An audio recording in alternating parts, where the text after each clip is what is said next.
জাসপ্রীত বুমরা নাকি মুস্তাফিজুর রহমান, এই নিয়ে প্রশ্ন করেন অনেকেই। তবে এই দুজনের মাঝে কে ভালো বোলার সেটা যেন প্রমাণ হয়ে গেল আরও একবার। এবারের এশিয়া কাপে দলকে জয় এনে দিতে ফিজের পারফরমেন্স বুমরার চেয়েও অনেক বেশি ভালো। শুধু মুস্তাফিজ একাই নন, তাসকিন আহমেদও ছাড়িয়ে গেছেন বুমরাকে। যেখানে এশিয়া কাপের শুরুতে আলোচনা হয়েছিল বুমরা ও শাহিন শাহ আফ্রিদিকে নিয়ে, সেখানে বাংলাদেশি দুই ফাস্ট বোলার ছাড়িয়ে গেছেন এই দুই খেলোয়াড়কে। এটা যেন আরও একবার প্রমাণ করে দেয় বাংলাদেশি খেলোয়াড়রা বরাবরই থাকেন আলোচনার বাইরে। অন্যদিকে ভারত পাকিস্তানের খেলোয়াড়রা কিছু করার আগেই কেড়ে নেন সব মিডিয়ার আলো। এবারের এশিয়া কাপে মুস্তাফিজ যেন জানিয়ে দিল কার জায়গা কোথায়। বাংলাদেশের ডু অর ডাই ম্যাচের অন্যতম নায়ক ফিজ 3 উইকেট নিয়ে দলকে এনে দেন জয়। সবচেয়ে গুরুত্বপূর্ণ, রাশিদ খানের উইকেট আসে তার ওভারে, যা নিশ্চিত করে বাংলাদেশের জয়। সব মিলিয়ে 4 পয়েন্ট নিয়ে বাংলাদেশ স্বপ্ন দেখছে সুপার 4-এ যাওয়ার। তাতে ফিজের অবদান বেশ।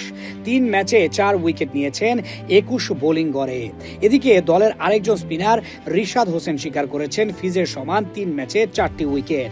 তাসকিনের শিকার 4টি উইকেট হলেও তিনি ম্যাচ খেলেছেন একটি কম।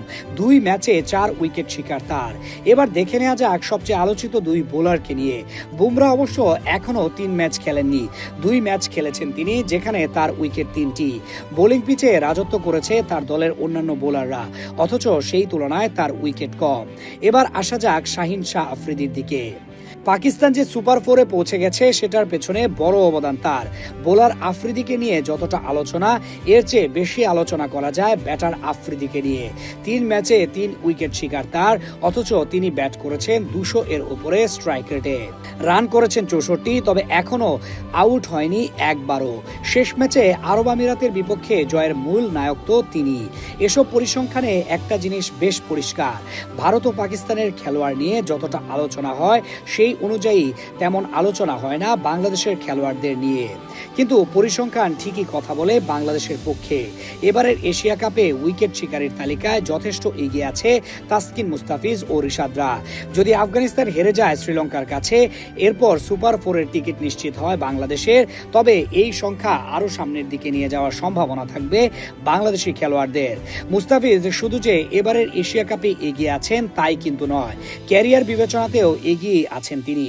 72টি ম্যাচ খেলা বুমরা যেখানে শিকার করেছেন 92 উইকেট, সেখানে 116 ম্যাচ খেলা ফিজের উইকেট সংখ্যা 146টি। এটা বলা নিরাপদ যে বুমরা কখনো ফিজকে ছুঁয়ে দেখতে পারবেন না।